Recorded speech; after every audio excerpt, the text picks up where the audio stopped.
Riyad Sidaoui, directeur du Centre arabe de recherche et d'analyse politique et sociale de Genève, nous a rejoint. Bonjour, merci d'être sur notre plateau. Alors on le voit bien, hein, les Algériens refusent complètement cette élection qui se prépare le 12 décembre, en cause justement les candidats qui représentent encore l'ancien pouvoir. Bon, une partie des Algériens refusent. On ne peut pas dire tous les Algériens parce qu'il y a eu aussi des manifestations en faveur du pouvoir. Mais elles étaient moins nombreuses quand même. Voilà, absolument, elles sont plus nombreuses parce qu'il y a une radicalisation des processus, des exigences. Mais dès le départ, ce qui s'est passé en Algérie, ça s'inscrit bien dans mon modèle théorique de la révolution.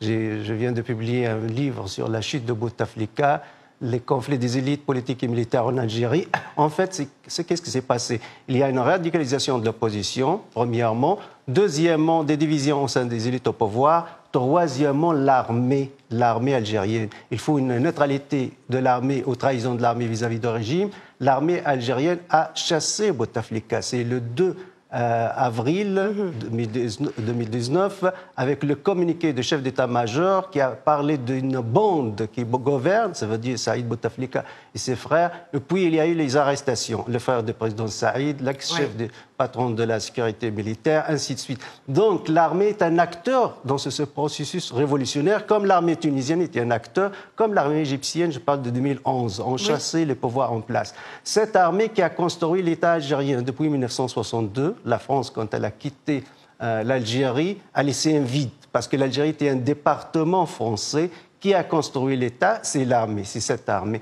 Aujourd'hui, l'armée est prudente, ne veut pas le vide, ne veut pas le scénario à la libyenne, donc elle veut des élections.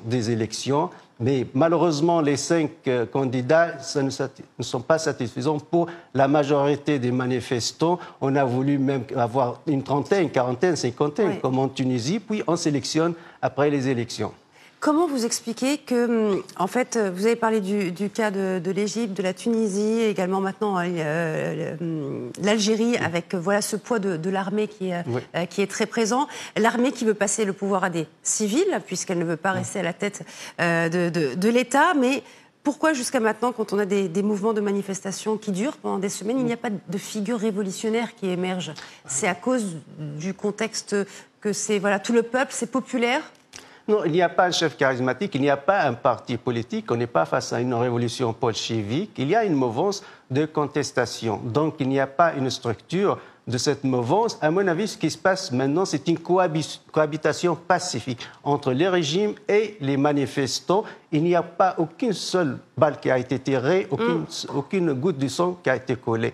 Donc ça montre qu'il y a une nouveauté dans l'histoire du monde entier, même avec la révolution algérienne totalement pacifique. Donc à mon avis, cette cohabitation va continuer. Ils ont le droit de se manifester, les manifestants, dire ce qu'ils veulent, mais aussi il y aura des élections parce que l'armée a peur toujours d'un vide constitutionnel, a peur toujours d'une aventure non calculée, a peur toujours du scénario libyen.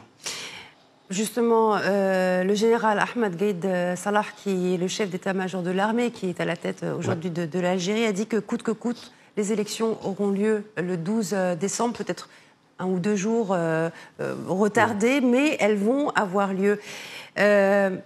Au final, qu'est-ce que ça va donner? Est-ce que, on le voit, il y a une colère dans la rue. Si jamais ça ne correspond pas justement aux attentes des Algériens, ça va continuer même après ces élections? Oui, moi je pense qu'il y aura la cohabitation. L'Algérie est en train de vivre ce que nous appelons en sciences politiques la fièvre révolutionnaire. La fièvre révolutionnaire, ce phénomène a duré presque un siècle après la Révolution française. Déjà en Tunisie, après 8 ans, maintenant, il y a toujours cette fièvre révolutionnaire. Ça veut dire l'homme dans la rue se sent fort aujourd'hui. Il ne veut pas rentrer chez lui, il veut se manifester toujours. Il se radicalise de plus en plus, mais en même temps, il y a un État, il y a des institutions, il y a des élections. Il y aura une cohabitation.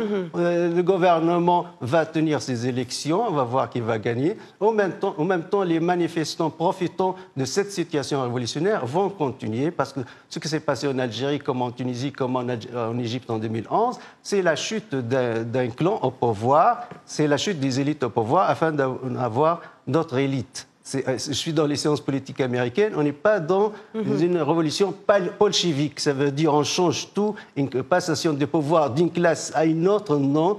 Les réformes restent dans le même système, dans le même régime républicain. Et à mon avis, jusqu'à maintenant, Pourquoi on s'inquiète? Il y a une cohabitation pacifique. Les manifestants continuent, ils ne sont pas réprimés. Comme je l'ai dit, ils n'étaient pas attaqués. Aucune balle n'a été tirée contre les manifestants. Et en même temps, il y a un calendrier électoral. C'est une cohabitation pacifique et magnifique.